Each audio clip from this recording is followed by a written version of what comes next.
kula Adinda Karisma. Adinda Karisma. Nggih, derek ajar. Sami-sami kabeh ki mau sinau lho. Dadi dalam pakliran ki ndek enek sing diarani seniman senior, junior ndak ada.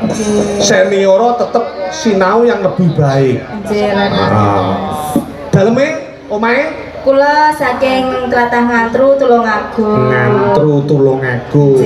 Karo jembatan Kethek. Jembatan Mujang Setunggal. Niku ketase ngaler. Oh ngalor. Angger tuh lek ngidul terus ngulon. Lho, pundi niku? Ku kaya ngantru to, Nduk. Ngidul. Lek ngidul senes. Mujang lho. Oh iya. Iya. Nggih. Diaturake tembang sing penak, ora usah kakean micara, sing penting awakmu tak apa kuwi jenenge pamerke karo warga masyarakat bahwa Tulungagung itu tukulan-tukulan Waranggana ki wah jan wis iya niki diparingi diaturi tetembangan sing kepenak ngenteni nggih dibawani nggih wah nantang-nantang ya wis manut bawane nganggo apa damel Pangkurinoso Pangkurinoso ya kena Kinanti ya kena ya iki Waranggana ki lek sik enom ngene iki sik wah jan. Aku lek cedhek Waranggana enom-enom ngene iki rumahsaku umurku ya sak deke rumahsaku. Malih sak jajaran nggih. Oh iya no. Aku ki krasa lek tuwek ki lek wis nyawang putu, tenan. Lek wis Lha teng napa? Lho wong lanang ki arep dikaya ngopo, Nduk? Awakmu urung tau dadi wong urung tau dikandani para sesepuh pini sepuh ya? Dereng. Bedane wong buyuten wong lanang karo wong wedok. Lho, buyutene wong lanang, sok tak sing ngancik tuwek ngono buyuten iki panggah mantuk-mantuk ngene. Oh, latihan setri. Latihan setri godhog-godhog ngene. Sebabnya ngerti.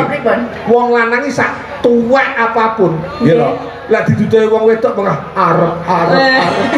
Lah wong wedok ya sesepuh apapun mesti godhog. Terus sembarang wis moh. Jadi wong lanang iki duwe wewenang ngono lho. Iya. Yo.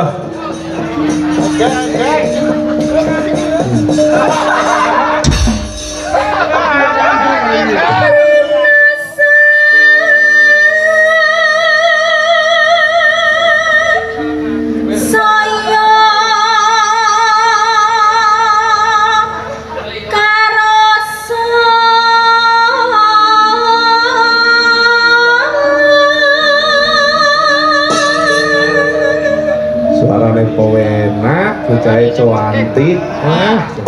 Aja kesusu gampang kena digodho karo wong lanang-lanang lho, Nduk. Mboten. Awakmu laran tampuran, Nduk? Kula tasih alit tok niki. Umurmu piro? Tasih 18 tahun. Wis gede no. Tasih di bawah umur 17 ke bawah kuwi sih. 17 ke bawah. Kuwi di bawah mulai 17 ke atas itu sudah dewasa. Sudah dewasa. Berarti wis wong bagus no. Nggih, wong bagus niku tiyang jaler. Sumerep kula. Urung mesti lek bagus wong lanang. Lah masa setri nggih bagus. Kadang-kadang anak-anak. Karo nyawang ya jalan rombongan kuwi iki rombongan iki sik Joko-Joko akeh lho. Oh, ngoten.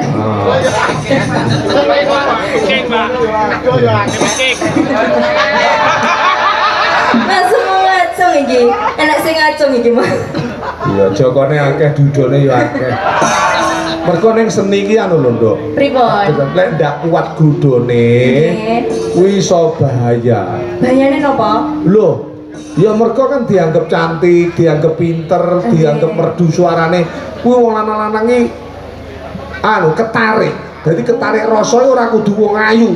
Kadang-kadang wong lanang demen iki mergo saka swara apik ngono kuwi aneh lho. Oh, ngoten ta. Kula kinten lek namung paras ayu ngono. Dah. Iya. Aku iki karo ibumu mbiyen bojoku iki lho. Demenku iki mergo piye? Suarane ra apik.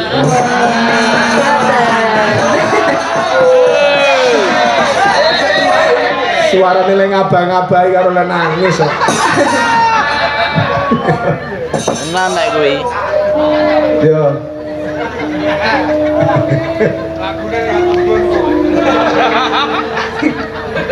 Yo.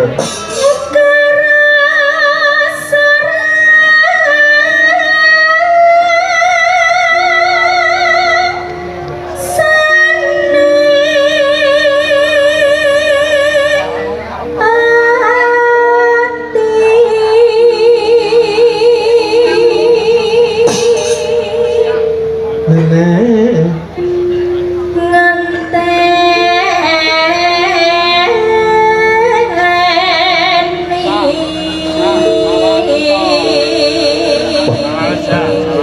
sakaken cengkok ning penak dirungokne. Biasane kan didobelne.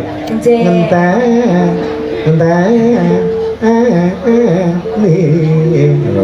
Ning awakmu pisan ning penak ngono lho.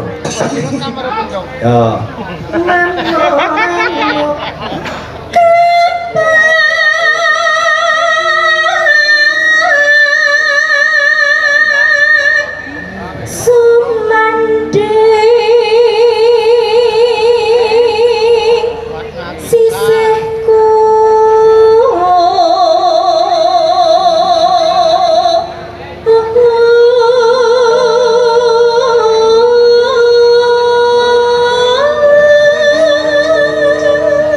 Padha une iki cakepane sebener sisihmu apa sisihku ya? Sisihmu. Sisihmu. Mu ya to ya. Nggih. Lah kene kok gawe ku. Ya, ora apa-apa kumu. Ya. Lanjut iki. Lanjut terus rapi ya. Oh iki ora masalah. Ora terus dilanjut terus apa penak ra pintek. Ya.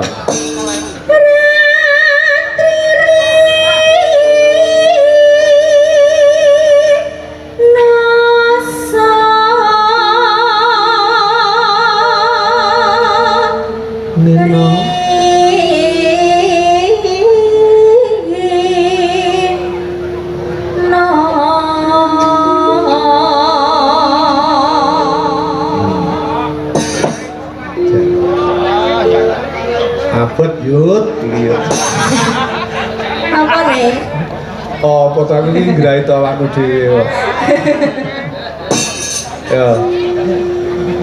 Yen wasrina ingkang ratri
Ninggalkan tresnane sing piye lho?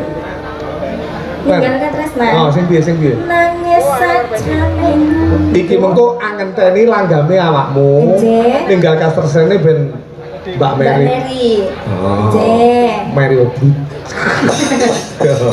Iya, diaturake. Penjiwaane sing perlu, Nduk. Dadi nek pas nembang aja mikir apa-apa kejaba ngrasake apa sing kok tembangke.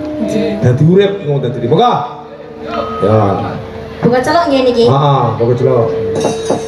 Aku ngenteni tak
panggung ki ora kudu diam di tempat, Nduk.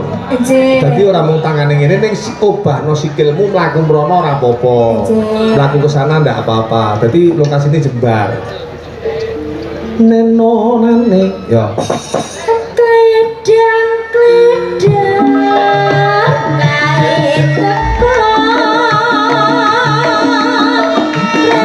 Terus kan tinggal katresnan. Tuntutane balurang lampir ya.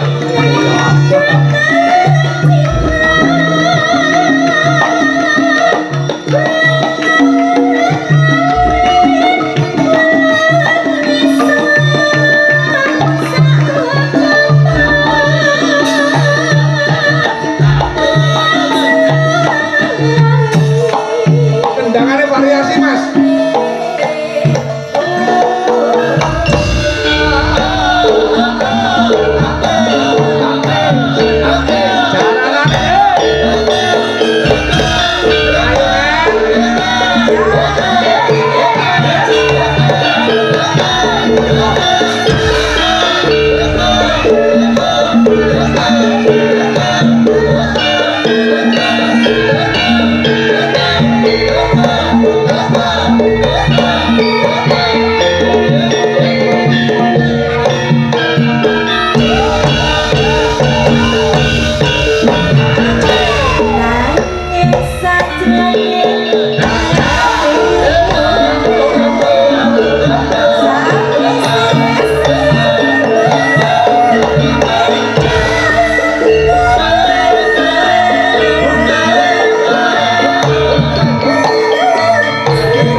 Diteruske, Nduk, iki mamung tembang pambuka sadurunge